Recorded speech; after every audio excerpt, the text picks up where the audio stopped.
জলপাইগুড়ির রামকৃষ্ণ মিশনের ভবনের উপর হামলার ঘটনায় রামকৃষ্ণ মিশন পরিদর্শনে আসেন জলপাইগুড়ি লোকসভা কেন্দ্রের বিজেপি প্রার্থী জয়ন্ত রায়।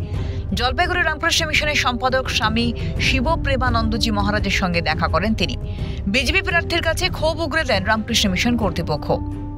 মানব সেবা ধর্ম পালন করা একটা সংস্থার উপর এইভাবে হামলার ঘটনায় ক্ষোভ জানিয়েছেন সাধারণ মানুষ থেকে শুরু করে বিভিন্ন সংগঠনগুলি, এবং তাদের প্রশ্ন যে ঘটনার পর থানায় অভিযোগ দায়ের করা হয়েছে, 48 ঘন্টারও বেশি সময় পার হয়ে গিয়েছে, তারপরও কেন অভিযুক্তদের এখনো পর্যন্ত গ্রেপ্তার করতে পারল না পুলিশ।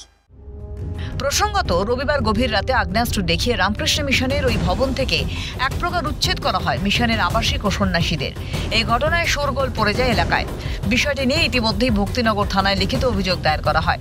এই ঘটনা তদন্ত করছে ভক্তিনগর থানার পুলিশ। অন্যদিকে এই ঘটনার খবর পেয়ে পুলিশ ঘটনাস্থলে পৌঁছে রামকৃষ্ণ মিশনের সেবক ভবনের সদর দরজায় তালা মেরে দিয়ে যায়, যদিও গালা দিয়ে সিল করে ডিকে লিখে দিয়ে যাওয়া হয় বলে অভিযোগ। সূত্র মারফত খবর, ডিকে বলে একদল জমি মাফিয়া শিলিগুড়ি বুকে দাবিয়ে বেড়াচ্ছে। এই বিষয়ে বিজেপি প্রার্থীর অভিযোগ, তৃণমূল আশ্রিত দুষ্কৃতীরা এই ঘটনা ঘটিয়েছে। পাশাপাশি পুলিশের নিষ্ক্রিয়তার অভিযোগও তোলেন তিনি। দুদিন আগের ঘটনা আপনি জানেন, গতকাল তার আগের দিন রাত 3টের সময় যে ঘটনাটা ঘটে রামকৃষ্ণ মিশনে, যে সেবক রোডের ওখানে, এটা আমাদের পক্ষে খুব লজ্জাজনক এবং খুব দুঃখজনক। কিন্তু এখন পর্যন্ত আমি একটা জিনিস বুঝতে পারছি না যে কতজনকে এখন পর্যন্ত ধরা হলো।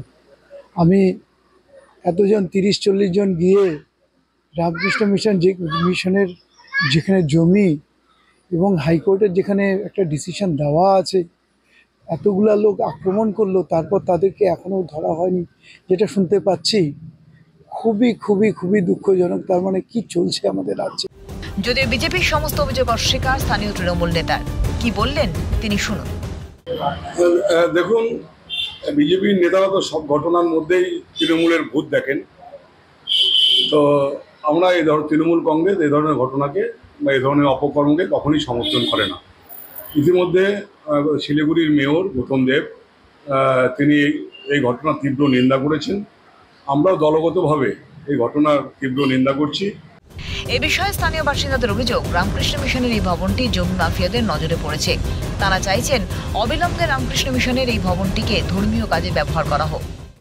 দেখুন, আমরা নাগরিক সমাজ বা সাধারণ মানুষ হিসেবে আমরা যেটা জানি, আজকে ভারত সেবাশ্রম, রামকৃষ্ণ মিশন এরা কি করে, সমাজের হিতে সাম্প্রদায়িক সম্প্রীতির একটা বাতাবরণ তৈরি করার চেষ্টা করে।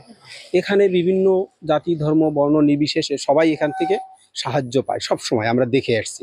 এবং সেরকম একটা সামাজিক প্রতিষ্ঠানে যেভাবে রাত্রিবেলায় আক্রমণ করা হলো এবং তাদের জমি দখলের একটা চেষ্টা আমরা শুনছি চলছে, সেই ঘটনায় পুলিশ প্রশাসন এখনো নির্বিকার। এটা দেখে আমরা আশ্চর্যিত হয়ে যাচ্ছি সাধারণ মানুষ, যে আমরা কেমন পশ্চিমবঙ্গে আছি।